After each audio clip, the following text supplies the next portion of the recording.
जय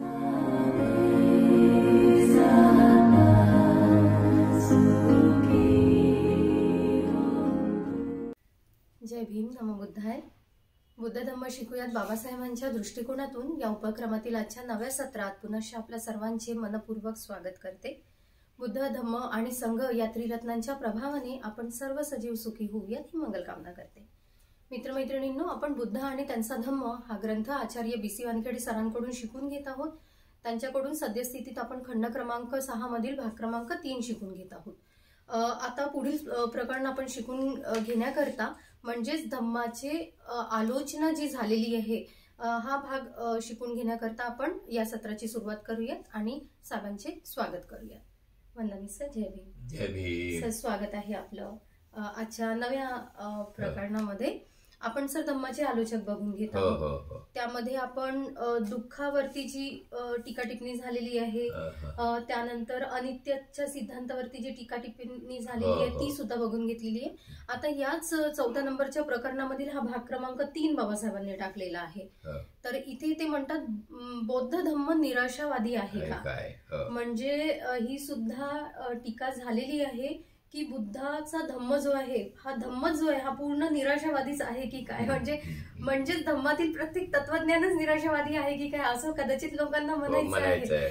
तर कसं आहे प्रकरण आम्हाला समजून सांगावं ही विनंती आहे. तर हे प्रकरण जे पहिलं प्रकरण आपण पाहिलं यामध्ये ज्याच्यामध्ये दुःख हे कारण आहे. बुद्ध धम्म दुःख दुःख दुःख सांगतो त्याच प्रकारचं काहीच हे प्रकरण आहे.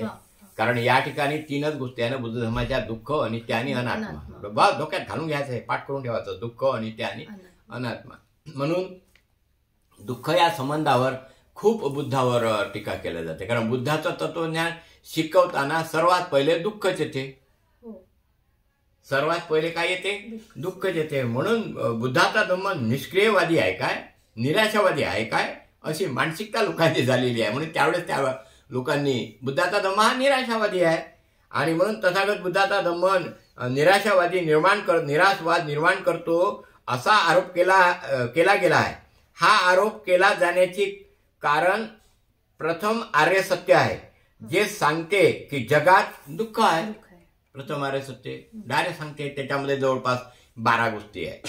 जातीपी दुःखा, जरापी दुःखा, व्याधीपी दुःखा, मरणापी दुःखा, पियाचा वियोग, अप्रियाचा संयोग आणि मनासारखं नवने दुःख हे 7 आणि 5 उपादान स्कंद दुःख. रूप उपादान स्कंद, वेदना उपादान स्कंद, संज्ञा उपादान स्कंद, संस्कार उपादान स्कंद आणि विज्ञान उपादान स्कंद असे 12 दुःख म्हणजे पहिला आर्य सत्य. दुःख दुःख दुःख दुःख सगळं. त्याच्यामुळे लोकांच्या मनात अरे काय दुःख समजले, जातीपी दुःख, जरापी दुःख, व्याधीपी दुःख, मरणापी दुःख, पियाचा वियोग, अप्रियाचा संयोग, मनासारखं नव आणि दुःख दुःख, 5 उपादान स्कंद दुःख, 12 गोष्टी. नाही म्हणतील काय लोक? त्याच्यामुळे एवढ्या साऱ्या गोष्टी दुःख दुःख जाऊ द्या, निराशावादी आहे, दुःख सांगते, दुसरं काही सांगून नाही राहिला असं म्हणून काही लोकांनी तथागताचा त्यावेळेस काय केलं, त्याच्या दुःखावर निराश निर्माण केला. हा आरोप केला जाण्याची कारणे प्रथम आर्य सत्य आहे, जे सांगते की जगात दुःख आहे. म्हणजे जगात दुःखच आहे बा, दुःख सांगत या तथागताने. ही खरोखरच आश्चर्याची गोष्ट आहे की दुःखाचा उल्लेख होताच असला आरोप बौद्ध धम्मावर केला जावा. दुःखाचा उल्लेख होतात काय झालं असा आरोप धम्मावर केला जावा. कार्ल मार्क्सने असं म्हणाला होता, जगात शोषण सुरू आहे आणि श्रीमंत लोक अधिक श्रीमंत केले जात आहे व गरीब अधिक गरीब केले जात आहे आणि तरी कार्ल मार्क्सचा सिद्धांत निराशावादी आहे असे कोणी म्हणत नाही. तर मग तथागत बुद्धाच्या सिद्धांताबाबत निराळा दृष्टिकोन का? म्हणजे त्याने म्हटलं ना शोषण आहे म्हणून. म्हणूनच बाबासाहेबांनी सांगितलं हा ग्रंथ समजून घेण्याकरता 3 ग्रंथ वाचा लागते.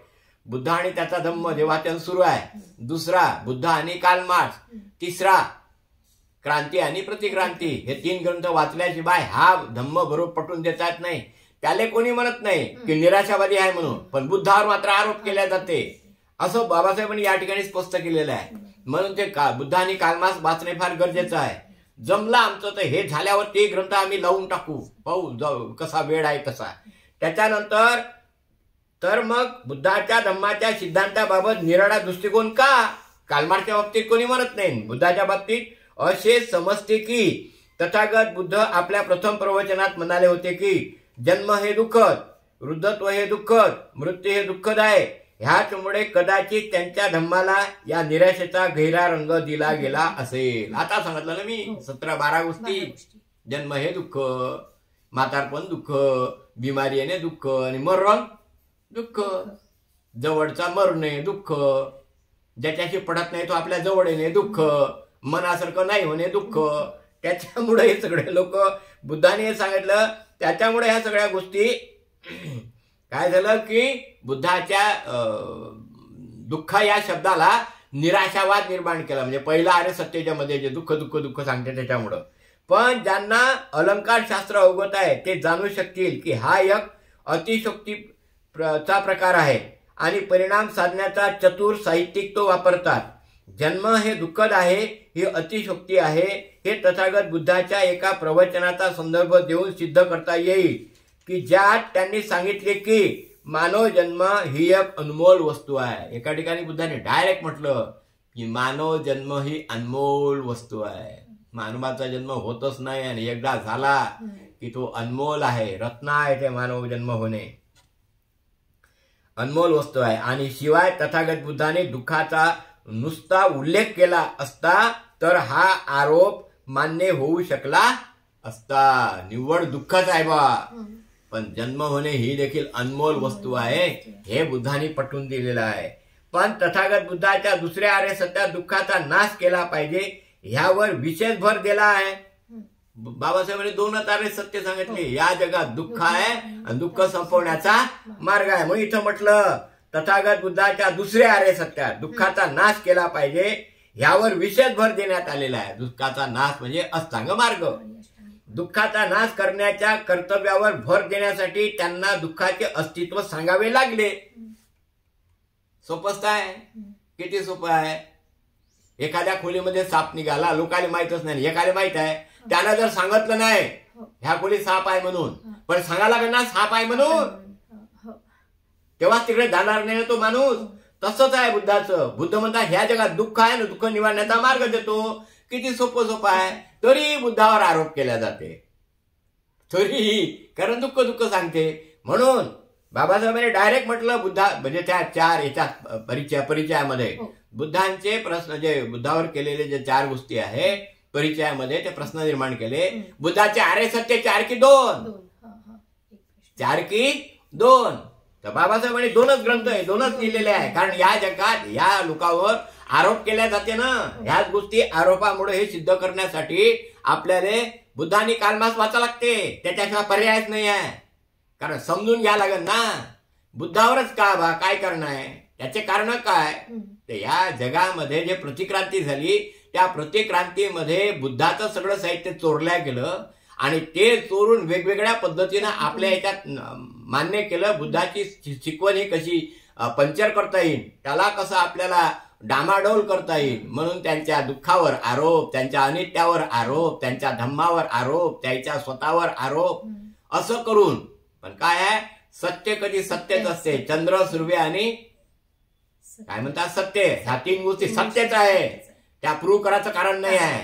चंद्र रात्र झाली की उगवल्याशिवाय राहत नाही, सूर्य दिवस निघाला का उगवल्यास राहत नाही. तसं सत्य किती लपवलं तरी ते बाहेर आल्याशिवाय राहत नाही, हा सिद्धांत आहे.